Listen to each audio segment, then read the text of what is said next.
Hello, everybody. Thanks for coming out. So glad to have you out here. Today is a bright, sun-shining day, and we are turning our faces towards the sun and welcoming recovery for small business. And we are doing this by encouraging everybody to take the Small Business Challenge. And the Small Business Challenge is, for the month of May, can you shop and dine as much as possible at small businesses? And we hope everybody will take that challenge. And with that, I would like to introduce Mayor Breed, who has been such a champion and friend and ally to small business. It's been such a pleasure to work with her in her office and helping create shared spaces and everything else she's done. So with that, Mayor Breed. Hello, everyone. I am really excited to be here at Manny's with Manny. Manny, who is not just the owner of this really wonderful place, this gathering space, but also one of our MTA commissioners, and Sharky, the president of our Small Business Commission. These two guys, when we put them together, they make magic happen. And so part of that magic is really advocating fiercely for small businesses in San Francisco.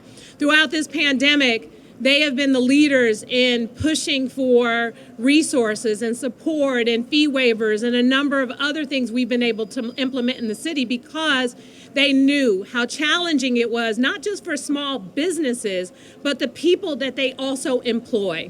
In San Francisco, I'm really proud that we stepped up early on. We deferred fees. We've waived fees. We've provided grants and loans and no interest loans and other resources to small businesses.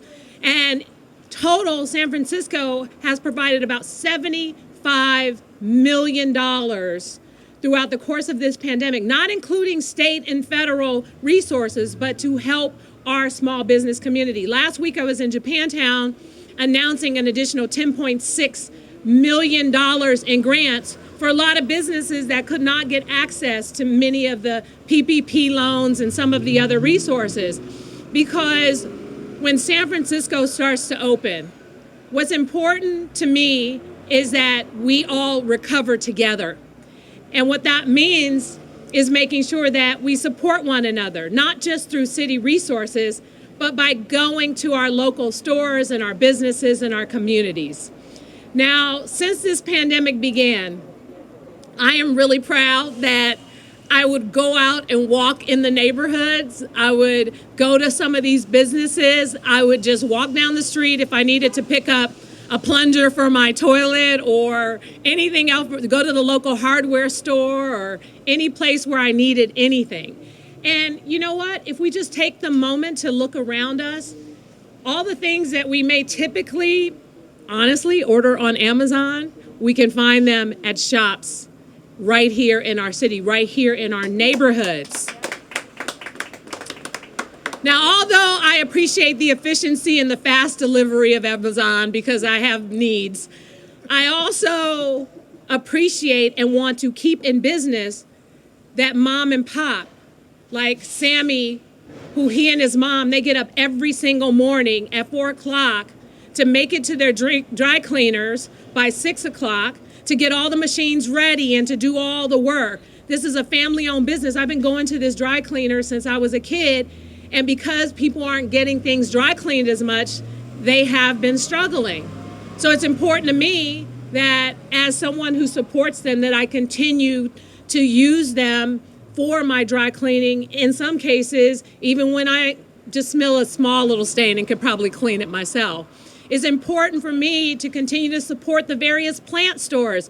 And I went from 0 plants during this pandemic to now I had 31, now I have about 33.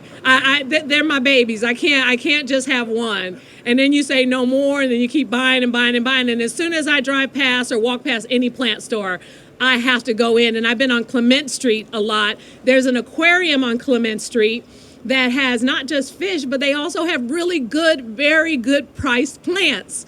And so there's crystal stores, there's places that you can buy Mother's Day gift, there's places that you can buy things for your household. There's furniture stores right here in the Mission.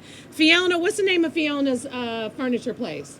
Harrington's Furniture. Yeah, so Harrington's has been a part of San Francisco since before probably any of us were born, and it's the third generation Irish family that owns it, and you can go see Fiona, and she can get you anything you want. The point is, there's something about connecting to your community. There's something about connecting to the small businesses in your community. It not only helps them to stay in business, but it helps us become a better city as a whole. Just imagine, I used to go to a store called Foodland when I was growing up in the Western Addition. Some of you remember Foodland? It turned into Gold Lane, but we still called it Foodland. So we knew Tom, we knew Beverly, we knew everybody in the neighborhood, knew all the clerks at this grocery store where we grew up. That's what being a part of a community is about. And when we take a moment to step outside our doors and go into some of these businesses, ones that we've never been in before, including some of our restaurants. Laura Thomas is here from the Golden Gate Restaurant Association. When we take the time to do that, something different happens. We connect with community. So what we're asking people to do for the month of May is to connect with community, to connect with our small businesses, to go out of your way, well, not even out of your way, but to just make a little bit of an effort to buy locally. Now, I'm really proud of myself because this pandemic, this is exactly what I've been doing. I've been going to my local businesses, and Crystal Way and a number of other crystal shops, they've been taking all my money. And as I said, the plant shops have been taking all my money. I have this candle obsession now. I've bought some candles down the street at some of those locations as well. So there are so many amazing businesses. There's so many opportunities to shop locally, to dine locally, to support San Francisco locally. So let's roll up our sleeves, San Francisco, for the month of May and commit to buying our coffee locally, to supporting a small business that we've never visited before. I'm committed to doing exactly that, and I'm looking forward to making sure that as we come out of this pandemic, our recovery begins and we come out stronger and more vibrant and more resilient than ever. And that means that we leave no San Franciscan and no San Francisco business behind. So thank you all so much for joining us. Don't forget, #SmallBizChallenge. When you go to a store and you post a picture, I don't know if I'm gonna post a picture because when I go in these stores, I'm in a disguise and I don't want to give myself away. So maybe I'll just post the clerk and what I buy so you can know the store and everything else, because I like to shop by myself, on the under with my baseball cap on and everything. But ultimately, I will be supporting our small businesses in San Francisco, and I want to thank all of you for being here today to take the challenge.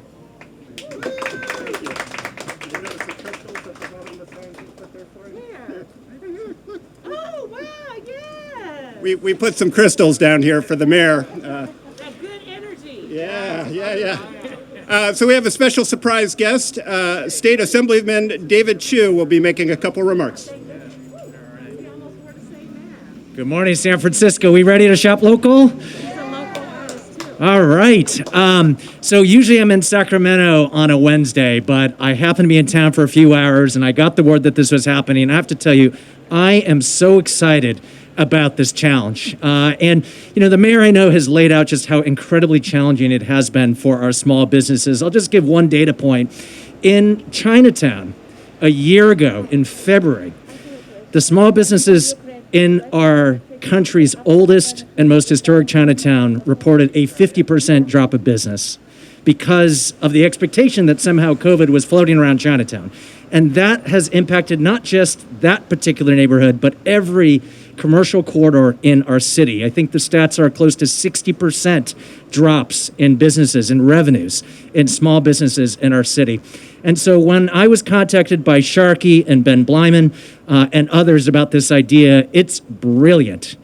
But I know it's going to take a commitment. And I will tell you, as I was running out of the house to join this, I asked my wife, I said, "Hey, babe, I'm going to take this challenge.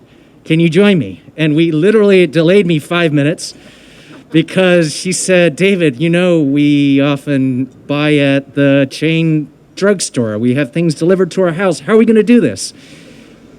The Chiu household, we are committing. We are doing this challenge. I promised her I'm going to be buying all the groceries in order for us to do this, but we have to do this. We have to do this because our small businesses are the lifeblood, are the heart of our economy, are the heart of our neighborhoods, are the character of our city, and we have to make sure that they thrive. So I'm looking forward to this challenge. We're going to do it. And let me just end by saying, just want to thank all the small business leaders. Years ago, my very first position, my first public position in this city, I was a small business commissioner. And 14, 15, 16 years ago, we did not have the energy, the vision, the creativity of the leadership that we're seeing right at this moment. And we need that leadership more than ever. So just want to thank all of you who are here moving this forward. Let's get this done. Let's take the challenge and let's shop local. Thanks so much. Thank you, David. And I just want to say my wife had the exact same question this morning, and we also had a 15-minute debate about how we're going to do this. But we're doing it. Laguanas are all in. So with that, I'm going to introduce Manny Yekutiel, who is the proprietor of Manny's that we are now in front of, and is also an MTA board commissioner. Thank you, Sharky. We're going to make this brief because these very important folks have more to do. I just want to say welcome, everyone, to my small business, Manny's, on the corner of 16th and Valencia. Manny's is a coffee shop, restaurant, bar, political bookshop, and civic events and gathering space. All those things in one. And I just want to say how happy I am to be able to stand here on our shared spaces and say, we survived. We made it. Honestly, I think a lot of small business owners weren't sure that this day would come, and unfortunately we did lose. I think about 50% of the small businesses right now that were open in January 2020 are currently closed. We don't know how many are temporarily closed. We don't know how many are permanently closed just yet. But I'm so excited about this challenge for two reasons. One, if you San Franciscans take this challenge, if you get your token and you use it, you will be bringing much needed financial help to the small businesses like mine who've made it through this very, very difficult year. Secondly, my hope is that with this challenge, it'll actually change some of the behaviors of our fellow San Franciscans.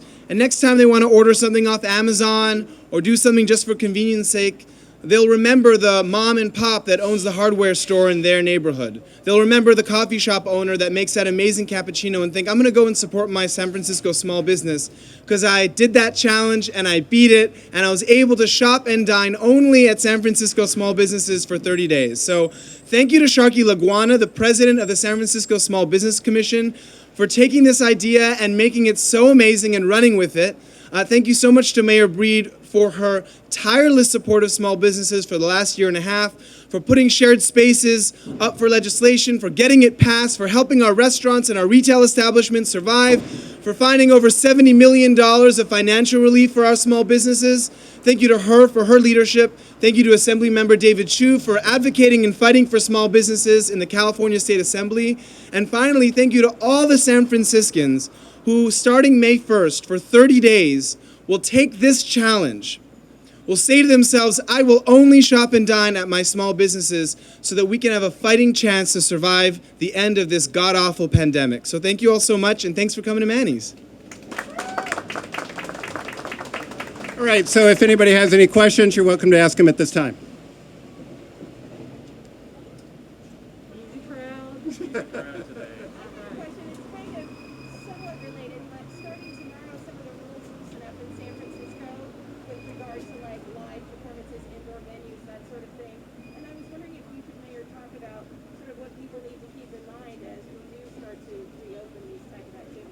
Well, as you know, San Francisco has really been very conservative in its reopening efforts. So even though the state has given us permission to go into the orange tier, we did not allow all of what was allowed under California state law to happen.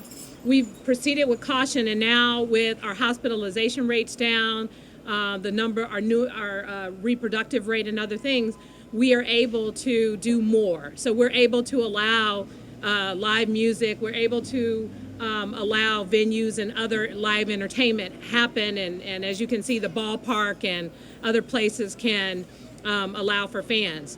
What we want people to keep in mind that even though we're starting to open more that is allowable in the orange tier, we still have a requirement to wear a mask, and the businesses and the entertainment, they will understand what those requirements are, and we expect them to be followed. So for example, I was at a restaurant last night, and when the waiter was coming up, we still put on our mask, even though we all were vaccinated. We still were following those kinds of directives because they're important. We want to make sure that people get vaccinated. We have about 60% of San Franciscans have received at least their first shot. And so we're in a good place, but it doesn't mean we can all of a sudden get comfortable and do whatever it is we want to do. We still need to follow the health orders, enjoy San Francisco, enjoy our small businesses, but do your very best to continue to wear your mask and limit your interactions with people.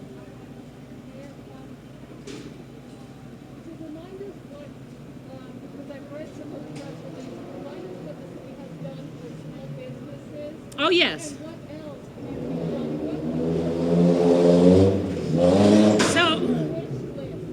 So what we did first is we deferred city fees for 20 and 2021. So many of the the bills that people get on a regular basis, they don't necessarily have to pay. So we deferred them. But then we took it a step further and provided financial resources so that even though we can't say, we had to come up with the money when we said to businesses, we're going to defer these fees, but now you don't have to pay them, right? And so we had to come up with money in our budget to make up for that particular resource. So there are going to be many small businesses that will not have to pay city fees. So that's one of the things we've done. We also have provided grants and loans, no interest loans and grants. And just last week, I announced an additional $10.6 million in grants that will be provided to people who may not have been able to qualify for other things. So we have a whole spectrum of grants and loans, the Latino Revolving Loan Fund, the African American Revolving Loan Fund, nightlife support, a number of different initiatives for the hardest hit industries, people that have not been able to open for at least 6 months throughout this pandemic. So those are some of the major things. Of course, shared spaces, our equity applicants. About 40% of the people who have done these shared spaces had been minority-owned businesses and have gotten some level of city support to do so. We've tried to make it as easy as possible. When the voters passed Proposition H last year to streamline the process, businesses that couldn't open were able to pivot, and instead of taking a year to get a permit in order to transition your use from, for example, a woman who had a nail salon, she was able to get a permit within 1 day that allowed her to reopen her business as an ice cream parlor. So it's being able to cut the bureaucratic red tape so that we can get people back working, we can get businesses open. The city should not be an impediment to the ability for small businesses to operate in this city, especially as we're on our road to recovery.